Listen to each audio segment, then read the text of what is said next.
Hey everyone, this is Kandace and Sher with Processing Trauma Out Loud. Sher, we are in another series, and the series that we're in right now is on the topic of shame. And I mentioned before that we have done other episodes on the topic of shame, but we just believe that shame is such a huge factor for those of us who have suffered through complex childhood trauma. And last week, I made a statement that you brought up when we met earlier this morning that you thought maybe you would like to start with exploring what I said. And so, since I'm still having a hard time remembering, can you just share that?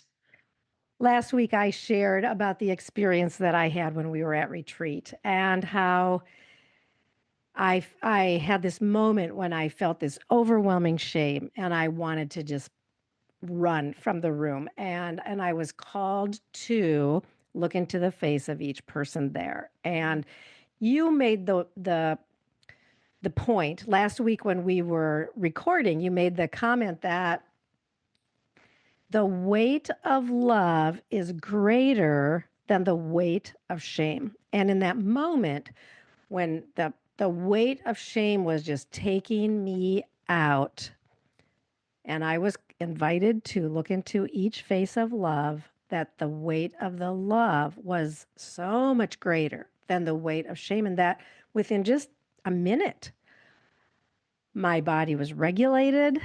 I was present, I could breathe, and I was ready to go further. And I think the awareness that the weight of love is, I've said this many times, the weight of love is the most powerful, or the force of love is the most powerful force on the face of the earth. And it's transformative. And when we get it in huge, lavish experiences, and even when we get it in just flashes that come as surprises, Mhm, the power of love is transformational.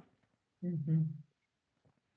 Sometimes I will work with a client for several months, maybe even a year, and there's goodness going on in them experiencing my love for them.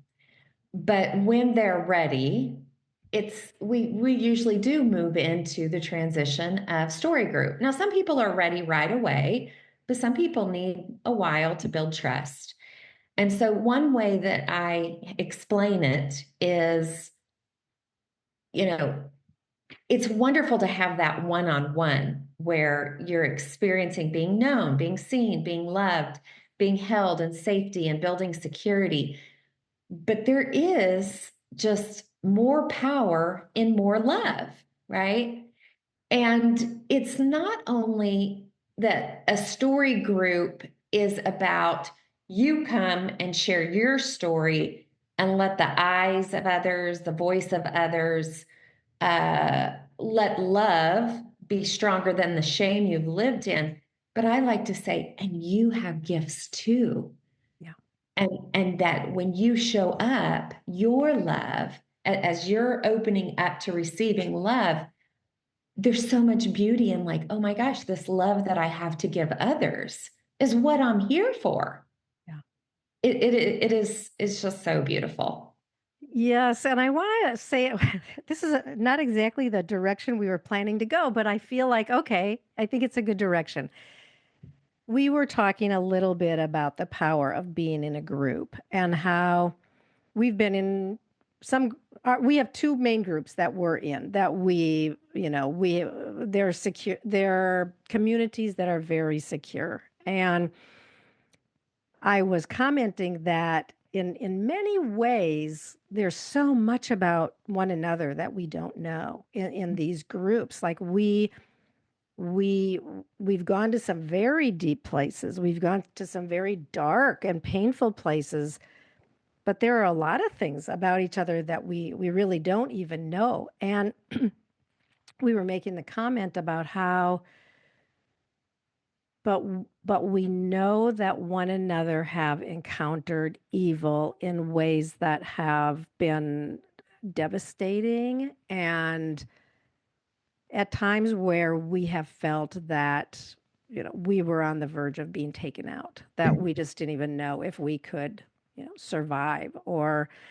And when you know the attacks of evil like that, and you know that the people sitting around the circle know that, there are a lot Mhm. of things that don't have to be said. There are a lot of things that don't have to be pointed out, because you actually literally have this understanding of, I don't have to tell you that you're bad. I know how much you already know that, how much that has dictated a lot of your life. What I want to be able to tell you is how much you're loved, how much you're valued, how I want to hear more from you, and I want to see more of your gifts. And yeah, it's just a place that's really unique. And we talk on here, and we encourage people often to do story work groups, but yeah, it's the place where a lot of magic really does happen. Mhm. Yeah, well, I think in our first episode, I mentioned, and I'm thinking in the context of what happens in story group when we show up and the shame of what's been done to us, because we've all had shameful things done to us. Sometimes the things that we've done out of living in survival and that pain, and not dealing with the root of really what's going on. And then sometimes just the pain or the shame of association, which I shared a story about that, growing up in a small town and hearing a little girl say that she couldn't spend the night at our house. So the way that shame enters into our life is varied and comes at a very young age for those of us who have had complex childhood trauma. But when we show up in these groups, it doesn't matter. It matters, but no matter where the shame is, it's being addressed with love. And so, even if I feel like this is something I want to say, because we talked about this. If you if you haven't experienced this, and there's a part of you that's just thinking, um, well, what about those things that you need to take accountability for? Or kind of like what you just said, like we already show up in so much shame. Like we don't have much of a resistance of thinking we're bad or dangerous or there's something wrong with us. The antidote isn't to keep piling that onto someone, Yeah, it's helping them get that off through the power of love. yeah, And so I know for me, like the power of love, that I believe real love never fails, was not saying my patterns or my survival was okay. It was more of saying, this isn't who you are. yeah, And here's how we see you. yeah, And yeah, we won't go into a lot of this, but it's the renaming. yeah, Trauma lies to us. yeah, People have spoken words over us. Our own behavior has lied to us. And it's only the power of love and truth, speaking the truth in love, that sets us free. yeah. Because when we experience people naming us, or us naming ourselves, because we're also pretty good at bringing accusation against our own selves. And there's a lot that I could say about that sentence right there, that there are a lot of ways that we bring accusation against our own self. But what I want to say is, um, when we have been named by someone or by an experience that happened, and we took on some level of belief that I'm bad, or my anger is dangerous, or whatever it may be, and we make an agreement that that is true, we are hooked. Yeah, that's the And hook. getting free from that hook that we have made an agreement with, that is what can be a lifelong hook, until we encounter love that says, I I'm not agreeing with that. I'm not agreeing that that is who you are because in my experience with you, my experience of you, I don't believe that's true. And that can feel startling. It can feel surprising and startling like, well, like what do you mean? Like that's been true of me my whole life. And then when they say, "Oh, I don't believe it has been." It's like, "Oh, okay. If not, then what does that mean for me?" And it sets our feet on a different path. Mhm. Yeah. And I think it's the weeding out. It may be true that you've had these certain patterns or these behaviors, but it's not true of who you are, your identity. And this is the work. The work is dismantling the lies of the patterns, the behaviors that are saying this is who you are. Because as soon as we start to see and believe who we truly are and who we were created to be, and the good power we were given to bring transformation to ourselves and to help facilitate that in the whole world, we will begin living a whole different life. We Yeah. will begin speaking a different language. Yeah. We will begin loving in ways that we were always worthy of being loved, and it's because we're starting to receive it from those who are naming the truth about us. Yeah. And last week we talked a little bit about I talked a little bit about how I've always believed that anger is so bad and that I grew up really under a curse of my mother that because my dad was so angry that anytime I showed anger as a child, my mother would say, "This proves, in essence, this proves that you are just like him." And so for me, I really worked hard to never show anger and so I developed this style of relating where I was the good girl. I really became the good girl. And I tried very, very hard to do everything right and to never misspeak or never misstep, to not show up in ways that would be offensive or to never, never, ever say something that expressed anger.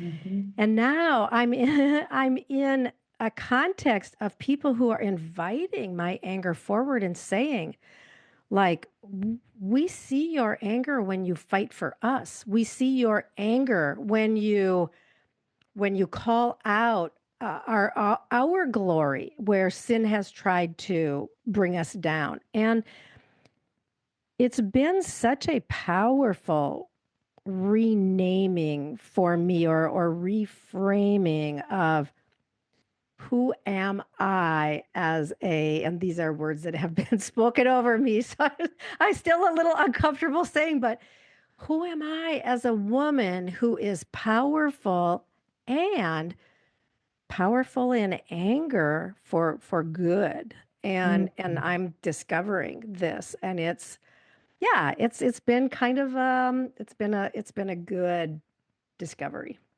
Mhm. Well, as someone who has journeyed very closely with you in your stories and in your the healing of trauma and individually, one on one with you in groups, I've witnessed your response to being called up and into your good anger.